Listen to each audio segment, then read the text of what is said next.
Hello dears, ഇന്നത്തെ ഈ വീഡിയോയിലേക്ക് എവരെയും സ്നേഹപൂർവ്വം സ്വാഗതം ചെയ്യുന്നു. തമ്പനയിൽ കണ്ടതുപോലെ നമ്മളിന്ന് പുതിയൊരു സ്ലീവ് ഡിസൈനാണ് ചെയ്യുന്നത്. അപ്പോൾ 1.25 ഇഞ്ച് വിട്ടുള്ള ഒരു പീസാണ് കേട്ടോ ഞാൻ ഇപ്പോൾ എടുത്തിരിക്കുന്നത്. നമുക്ക് ആവശ്യമായ ലെങ്ത്ത് എടുക്കാം. എത്രത്തോളം ലെങ്ത്ത് വേണമെന്നുള്ളത് കണക്കാക്കി നമ്മൾ ആവശ്യമായ ലെങ്ത്തിൽ മെറ്റീരിയൽ മുറിച്ചെടുക്കാം. ശേഷം ഈ കാണിക്കുന്ന രീതിയിൽ ഒന്ന് നമ്മളതിനെ ഫോൾഡ് ചെയ്ത് കൊടുക്കുകയാണ്. ഫോൾഡ് ചെയ്ത് കൊടുത്ത് നൂലൊന്നും പുറത്തേക്ക് കാണാത്ത രീതിയിൽ നമ്മളൊന്ന് അതിനെ പരമാവധി കനം കുറച്ച് മടക്കിയെടുക്കുക. ഓക്കെ, ശേഷം നമ്മളിതുപോലെ സ്റ്റിച്ച് ചെയ്തെടുക്കുകയാണ്. അതുപോലെ 2 പീസാണ് നമുക്ക് ഒരു സ്ലീവിന് ആവശ്യമായിട്ട് വരുന്നത്.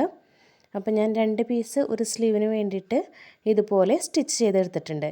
ഇനി സ്ലീവിൻ്റെ താഴെ ഭാഗം ഈ കാണിക്കുന്ന രീതിയിൽ ഒരു 1/2 ഇഞ്ചിൽ നമ്മളൊന്ന് മടക്കി ഫിനിഷ് ചെയ്തിട്ടുണ്ട്.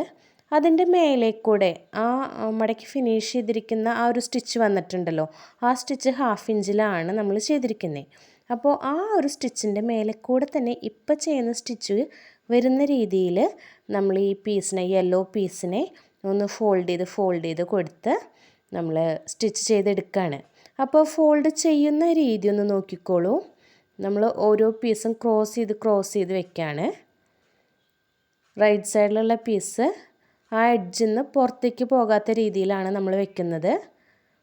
കണ്ടല്ലോ, അപ്പുറത്തെ സൈഡിലുള്ളതും അതേപോലെ തന്നെ സെയിം അളവിൽ 1/2 ഇഞ്ച് ഗ്യാപ്പിലാണ് നമ്മൾ സ്റ്റിച്ച് ചെയ്തെടുക്കുന്നത്. ആ സെൻറ്റർ സ്റ്റിച്ചിൽ നിന്ന് 2 സൈഡിലേക്കും ആ കേവ് എടുക്കുന്നത് 1/2 ഇഞ്ച് വിഡ്ത്തിലാണ്. ഓക്കെ, അങ്ങനെ നമ്മൾ ഫുള്ളായിട്ട് സ്റ്റിച്ച് ചെയ്തെടുത്തിരിക്കുകയാണ്.